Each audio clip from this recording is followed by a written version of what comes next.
तो हेलो दोस्तों, मेरा नाम है सिद्धांत और स्वागत है आपका अकाउंटिंग विद सिद्धांत में। तो आज हम पढ़ने वाले हैं अकाउंटिंग प्रोसेस। पिछले वीडियो में मैंने आपको बोला था कि अकाउंटिंग प्रोसेस समझेंगे, क्योंकि ये एक बहुत ज़रूरी चीज़ है जिसको आपको अकाउंटिंग पढ़ने से पहले पता होना चाहिए कि आप अकाउंटिंग प्रोसेस क्या होती है। तो अकाउंटिंग प्रोसेस में सबसे पहला जो स्टेप आता है वो हमारा आता है एंटिटी। एंटिटी क्या होती है? एक एंटिटी, सोचो थोड़ा, क्या हो सकती है एंटिटी? थोड़ा बताया तो पिछले में भी सोचना पड़ेगा। एंटिटी जिसके लिए आप अपनी जो भी अकाउंटिंग करोगे, जिसके लिए आप बुक्स मेंटेन करते हो, है ना। अब ये चीज़ ध्यान रखना, जैसे मान लो ये टाटा रतन टाटा जी की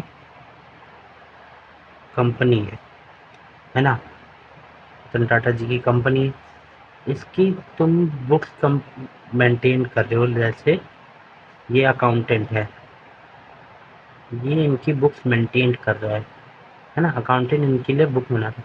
अब जब भी ये अकाउंटिंग करेगा तो ये खुद को रतन टाटा की कंपनी मान के करेगा कि मैं हूँ रतन टाटा की कंपनी, मेरे पास पैसा आया, मेरे पास पैसा गया। जैसे कि मान लो रतन टाटा की कंपनी में सेल हुई 1 लाख की, है ना। सेल्स हुई, परचेज हुआ या जो भी चीज़ हुआ, 20,000 का जो भी चीज़ है ना, ये सारी चीज़ें हुई। वो ये खुद को मान के करेगा कि हाँ, मेरे पास पैसा आया, मेरे पास पैसा गया, मैंने सेल करी, मैंने परचेज करा, ये वाली चीज़ें है ना। मेरे पास पैसा आया, मेरे पास पैसा गया, तब आपकी अंडरस्टैंडिंग ज़्यादा बढ़ेगी। वरना आप इन दोनों को अलग अलग रखोगे तो मुश्किलें होंगी अकाउंटिंग करने में। जब भी अकाउंटिंग कर रहे हो खुद को ही एंटिटी मान लो, सबसे बेटर तरीका। और दूसरी चीज़ कि मान लो अब ये कंपनी तो रतन टाटा की है, आप उनको मान के कर रहे हो। अब इसमें रतन टाटा जी के कुछ खर्चे होते हैं। मान लो कंपनी है, रतन टाटा जी के अपने कुछ सेल्फ के कुछ खर्चे हैं। उन खर्चों को ना आप कंपनी के उसमें से नहीं, आप एक अलग अकाउंट बनाते हो उनके लिए। ड्राइंग अकाउंट जो होता है वो हम आगे बात करेंगे क्या होता है, ठीक है। बट उनके खर्चों को इधर मर्ज नहीं कर सकते। लाइक आपने sales, purchase, cash received, cash received भी डाल दिया है ना, और कुछ लोन का भी डाल दिया, है ना। ये सब डाल दिया और उसमें अपने आपने उनके पर्सनल खर्चे भी डाल दिए। तो जो आपकी एक फिगर निकलेगी, जो भी आपकी एक समथिंग फिगर निकलेगी, वो रॉन्ग होगी। वो एग्जैक्ट परफॉर्मेंस नहीं बता पाएगी कभी भी। और अकाउंटिंग का मेन पर्पज ही होता है कंपनी की परफॉर्मेंस को बताना, ठीक है। तो इसलिए आप कभी भी उनके पर्सनल खर्चे को मर्ज नहीं करोगे कंपनी के साथ। उनके खर्चे अलग रहेंगे जिनका एक अलग अकाउंट बनता है, ठीक है। इसलिए हमें ये चीज़ ध्यान रखनी है। तो एंटिटी के बारे में अगर थोड़ा सा मैं आपको लिखाऊं तो एक ये लाइन लिख सकते हो, ऑर्गेनाइजेशन। ऑर्गेनाइजेशन रिलेशन और इंडिविजुअल, मतलब दिख रहा है ना, individual book of accounts are being maintained. Maintained, ठीक है। ऑर्गेनाइजेशन और इंडिविजुअल, आप इंडिविजुअल से मतलब आप खुद की भी अकाउंटिंग कर सकते हो, जरूरी नहीं है। और रतन टाटा जी के खुद के अपने खर्चे, आप उनके लिए भी एक अकाउंटिंग बनाओगे, उनके लिए भी एक बुक बनाओगे, है ना। तो उनके लिए भी जरूरी है। आप एंटिटी के लिए भी कर सकते हो, सेल्फ के लिए भी कर सकते हो, सभी के लिए है। अब हम जैसे लोग हैं जिनके छोटे मोटे खर्चे हैं, उनके लिए जरूरत नहीं होती। बट करने को हर एक की अकाउंटिंग हो, एंटिटी की भी हो सकती है, सेल्फ पर्सन की भी हो सकती है, किसी छोटे बिजनेस की भी हो सकती है, बड़े बिजनेस की भी हो सकती है, हर एक बिजनेस की हो सकती है। नॉर्मल चाय वाला है वो भी अपनी अकाउंटिंग करा सकता है, हर बंदा करा सकता है अगर जिसको अपना हिसाब खर्चा सही से चलाना हो, ठीक है। तो ये हो गया एक हमारा फर्स्ट स्टेप। एंटिटी क्या होता है, जब आप समझ गए होंगे क्या होती है एक एंटिटी, नॉर्मल सी, ज़्यादा इतना वो है नहीं। अब उसमें आता है सेकंड स्टेप, समझ लो ट्रांजैक्शन। अब बताओ ट्रांजैक्शन क्या होएगा। सिंपल सा, लेन देन, गिव एंड टेक। कुछ दोगे और कुछ लोगे। समझ लो ये एंटिटी है और ये कस्टमर है। कस्टमर है, समझ लो, है ना। ये है गिव एंड टेक होगा मेनली, कुछ दोगे कुछ लोगे, कुछ लोगे कुछ दोगे, है ना, यही होगा। अब जो ये लेन देन होगा वो मनी के टर्म्स में होना चाहिए, सबसे बड़ी बात कि जिसको आप मनी के टर्म में मेजर कर सको, कुछ भी आलतू फालतू चीजें नहीं, है ना, रिश्तों का आदान प्रदान नहीं करना है इधर, इधर पैसों के आदान प्रदान होने वाली चीजों को जिसको आप मेजर कर सको मनी के टर्म में, उसको आप यहाँ पे नोट करते हो। ठीक है, जैसे कि अब इसके में कुछ लिखवाना है तो ये लिख सकते हो, a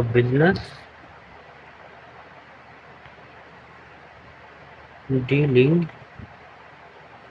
business dealing which can be measured and expressed, सही से दिख रहा है ना, in terms of money is called transaction। और ब्रीफ में समझाऊं, मान लो एंटिटी है, आपने इसको कुछ बेचा तो आपके पास से क्या गया, गुड्स। अब अगर जिसको पता ना हो तो बता देता हूँ कि जब अकाउंटिंग की दुनिया में जो जिस चीज़ का हम जिसमें हम डीलिंग करते हैं, लाइक जैसे मेरे इलेक्ट्रॉनिक्स का बिजनेस है जहाँ मेरे टीवी फ्रिज ये सब मैं बेचता हूँ, तो वो मेरे लिए गुड्स होंगे। तो मैंने उसको गुड्स बेचे और मुझे उससे मिला कैश। देखो मैं इसको मनी के टर्म में मेजर कर सकता हूँ। ठीक है, अब या तो ये कैश के ने मेरे को पैसे दे देगा, दो चीज़ होती है, या तो वो मुझे मैंने उसे गुड्स दिया और या उनने मुझे पैसा दिया, दूसरा या वो मुझे पैसे बाद में देगा।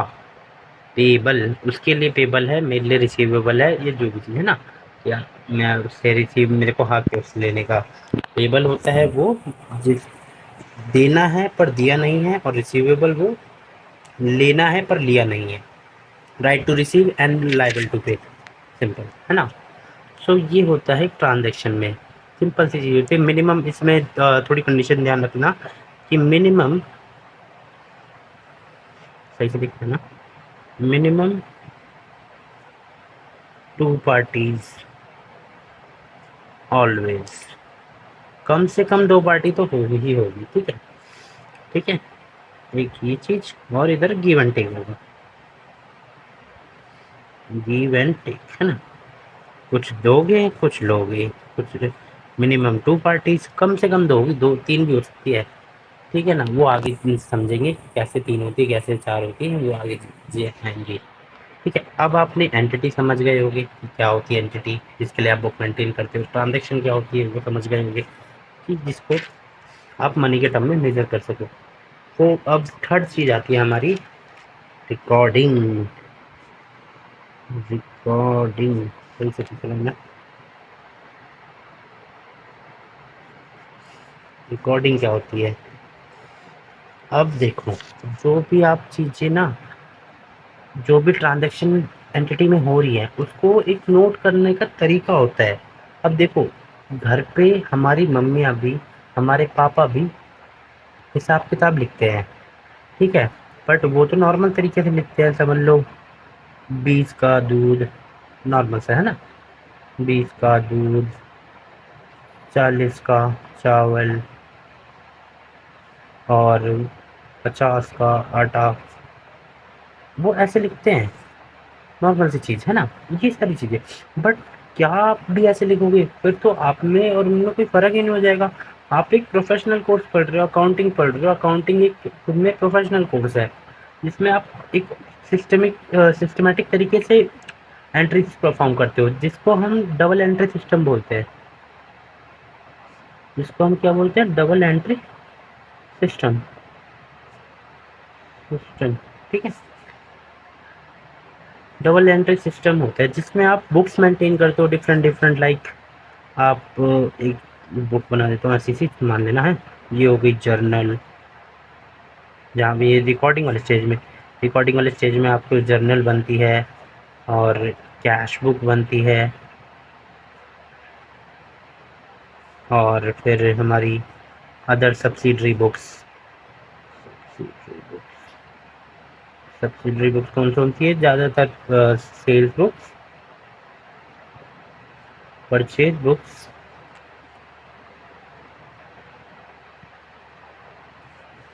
परचेज रिटर्न, रिटर्न बुक और सेल्स रिटर्न बुक,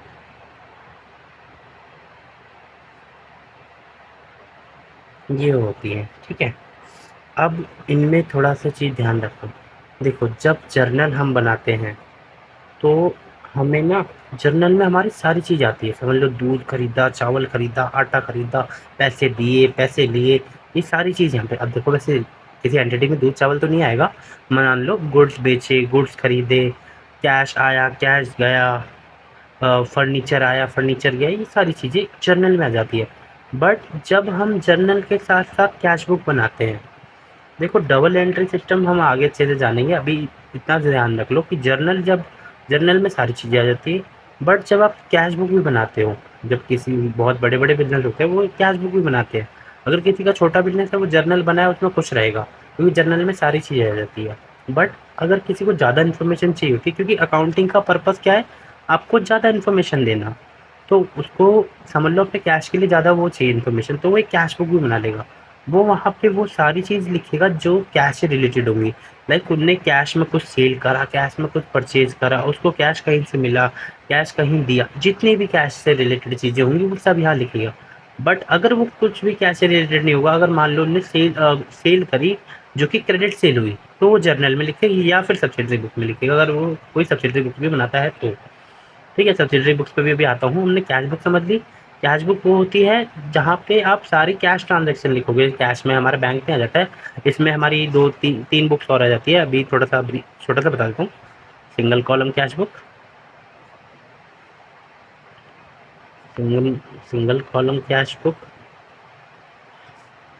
थोड़ा राइटिंग का थोड़ा संभाल लेना इसलिए बार बार ही बोल रही हूँ। ठीक है, single column, double column cash book और triple column cash book.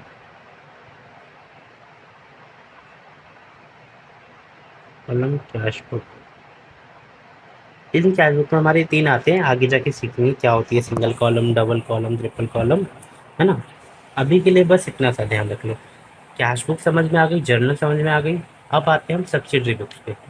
Subsidiary books भी अब समझ लीजिए, इसमें हमारी मेनली 4 होती है। Sales purchase books, purchase return books, sales return books. इसमें भी थोड़ा-थोड़ा बता देता हूँ कि सेल्स बुक क्या होती है। इसमें आपका क्या होना चाहिए, 2 कंडीशन हमेशा पूरी होनी चाहिए तभी इसमें आप एंट्री कर सकते हो। पहला, वो जो सेल हो रही है वो क्रेडिट सेल हो। दूसरी, वो जो सेल हो रही है वो गुड्स में होनी चाहिए, मतलब जिसमें आप बिजनेस की डील करते हो। लाइक आपका इलेक्ट्रॉनिक्स का बिजनेस है तो आप टीवी, फ्रिज ये सब बेच रहे हो तभी वो चीज़ लिखोगे। अगर मान लो आपका इलेक्ट्रॉनिक्स का बिजनेस है जिसमें आप कंप्यूटर, टीवी ये सब बेचते हो, बट आप कोई सोफ़ा सेट खरीद कर लाए, तो वो आप सेल्स बुक्स में नहीं डाल सकते। या फिर सॉरी, खरीद कर लाए तो परचेज बुक में नहीं डाल सकते।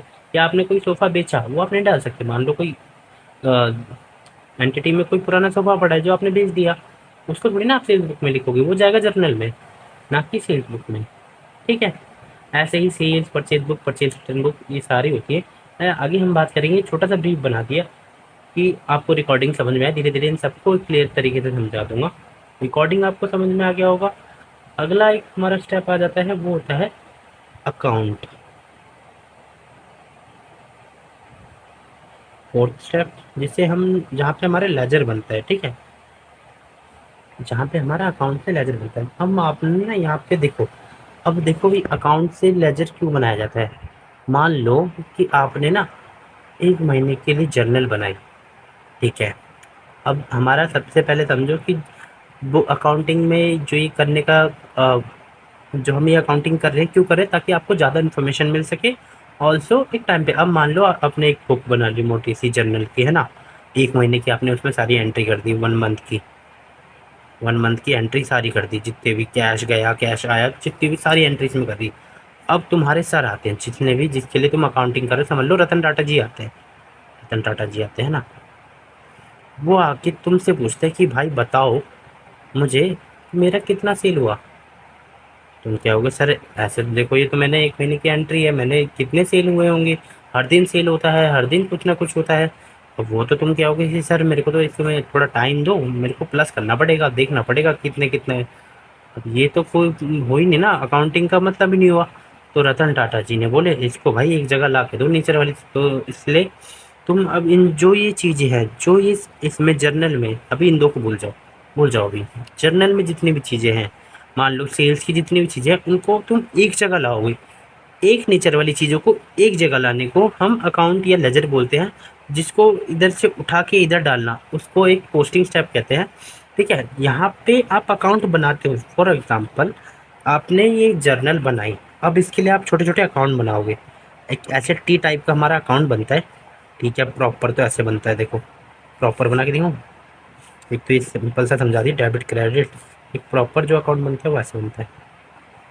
ये हमारी डेट बनती है, उसका ये, इसमें ये भी छोटा पड़ गया। ठीक है, तो इसको टी मान लो। यहाँ पे इसका अमाउंट ऐसा कुछ बन जाता है। यहाँ पे डेट, पर्टिकुलर, क्रेडिट, रुपीज़, यहाँ पे क्रेडिट होता है और यहाँ पे डेबिट होता है। ठीक है, ये एक सिंपल सा होता है। अभी सही से समझ नहीं आया, थोड़ा जगह कम थी इसलिए नहीं बना पाया। अब मैं तुम्हें एक अच्छा सा बना के दिखाई देता हूँ, वरना क्या होगी, क्या बना के दे रहा है।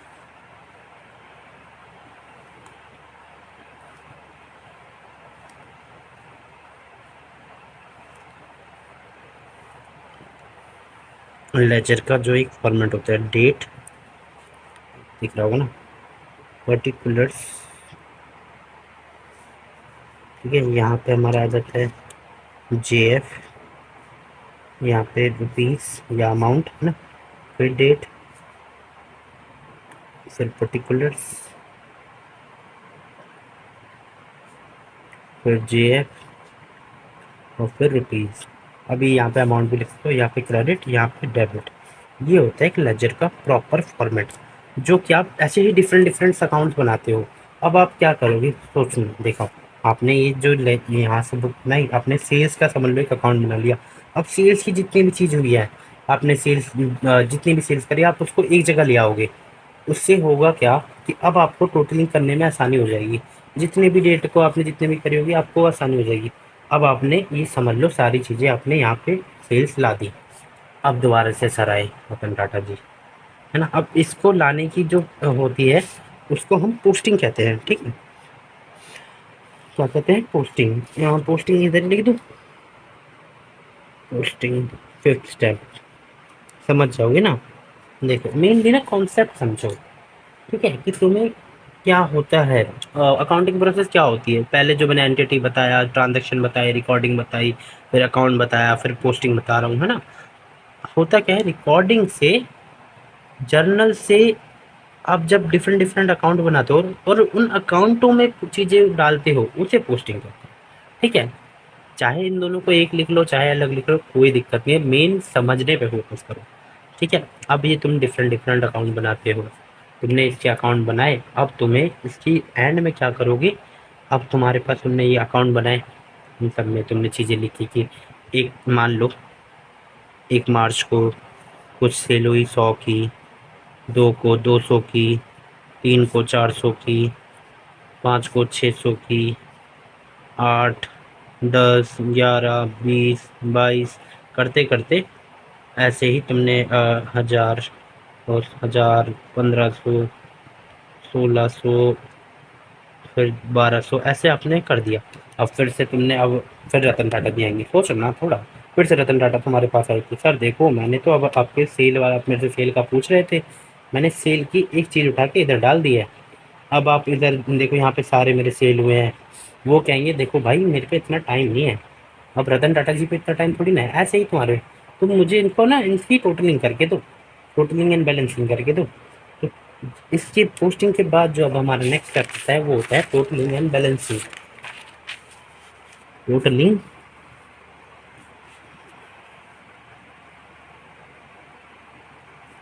एंड बैलेंसिंग, जो कि हमारा 6 स्टेप हो जाता है। ठीक है, जहाँ पे आप टोटल करते हो अकाउंटों का। अभी जैसे इसमें मैंने बताया डेबिट साइड और क्रेडिट साइड होती है, इसमें ना 2 साइड होती है। अभी ना लिख लो, तो मैं समझा दूंगा अच्छे से। ये बस लिख लो कि इफ अभी देखिएगा है, if debit side is more than the credit side, credit side it's called debit balance. Debit balance है ना, debit side is more than the credit side, तो उसको क्या बोलते हैं, डेबिट बैलेंस बोलते हैं। अभी लिख लो, समझा भी दूंगा क्या होता है। इफ क्रेडिट साइड लिख सकते हो, क्रेडिट बैलेंस लिख सकते हो, कुछ भी। इफ क्रेडिट साइड या क्रेडिट बैलेंस कुछ भी is more than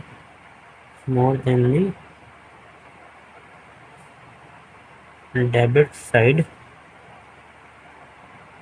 is called credit balance. ठीक है, क्या होता है कि डेबिट साइड देखो, जब डेबिट साइड बड़ी होती है क्रेडिट साइड से, यहाँ पे है, जब डेबिट साइड बड़ी होती है, जब डेबिट साइड बड़ी होती है क्रेडिट साइड से, तो उसको बोलते हैं डेबिट बैलेंस। जो यहाँ पे बैलेंस बचेगा वो होता है डेबिट बैलेंस। ऐसे ही जब क्रेडिट साइड बड़ी होती है डेबिट साइड से, तो उसे बोलते हैं क्रेडिट बैलेंस। समझे, ये होती है। अब तुमने टोटलिंग एंड बैलेंसिंग भी कर दी, ठीक है। अब टोटलिंग बैलेंसिंग कर दी, अब तुम सर को बोल सकते हो कि सर देखो देखो, मैंने तो सेल्स की सारी चीज़ों को उठा के जितना भी था, मान लो उसका बैलेंस आ गया, इसका टोटल आ गया सेल्स का, तो आ गया 9,000। सर देखो 9,000 की सेल हुई है। अब सर से खुश हो जाएंगे कि बहुत बढ़िया। अब कहेंगे बताओ परचेज की। फिर तो ऐसे ही जब तुम अपने जर्नल के जितने भी अकाउंट होते हैं, जैसे मैंने सेल का एग्जांपल लिया, उधर सेल होता है, परचेज होता है, सेल्स रिटर्न होता है, परचेज रिटर्न होता है, या फिर हम कैश बैंक, बहुत सी चीज़ें हमारे डेटर क्रेडिटर, जितने भी चीज़ें उनके बैलेंसेस को जब हम एक जगह लिखते हैं, उसको बोलते हैं हम ट्रायल बैलेंस। क्या बोलते हैं बच्चों, ट्रायल बैलेंस। उनकी एक एक बैलेंस है, जैसे एक छोटा सा बना के दिखा देता हूँ। ये हमारा डेबिट, ये हमारा क्रेडिट। अच्छा हाँ, एक चीज़ और बता दूँ भाई, जो मैंने यहाँ पे डी आर लिखा है वो is not doctor, is debit, और जो सी आर लिखा है नॉट करोड़, इज क्रेडिट। ठीक है, क्या पता बाद में सोचने लग जाओ क्या लिखा दिया है ना। तो ये डेबिट और क्रेडिट। मान लो सेल, सेल को लिख दिया 9,000, सेल का बैलेंस इस वजह से क्रेडिट। धीरे धीरे समझ जाओगे। परचेज, अभी कुछ भी एक छोटा सा बना दे रहा हूँ, 1,000, कैश 2,000, बैंक 2,500, डेटर 5,000, क्रेडिटर हाँ 3,000। ठीक है, ऐसे ही सिंपल सा ये होता है एक तरीके का ट्रायल बैलेंस। जितने भी तुम्हारे इधर से बैलेंसेस आए, उसको तुमने इधर उठा के रखा, उसको बोलते हैं ट्रायल बैलेंस, सिंपल सा। ठीक है, ट्रायल बैलेंस समझ में आ गया इजीली, कोई दिक्कत बिल्कुल भी नहीं होगी। ट्रायल बैलेंस के बाद जो हमारा नेक्स्ट स्टेप आता है वो होती है बेटा एडजस्टमेंट एंट्री। और एडजस्टमेंट एंट्री क्या होती है, देखो अब तुम भी इंसान हो, मैं भी इंसान हूँ, गलती तुमसे भी होगी और मुझसे भी होगी। क्या ऐसा नहीं हो सकता कि तुम कोई एंट्री भूल जाओ या तुमसे कोई गलती हो जाए। तो 7वें के बाद हमारा जो नेक्स्ट स्टेप आता है वो आता है 8वां, जिसको हम बोलते हैं एडजस्टमेंट एंट्री।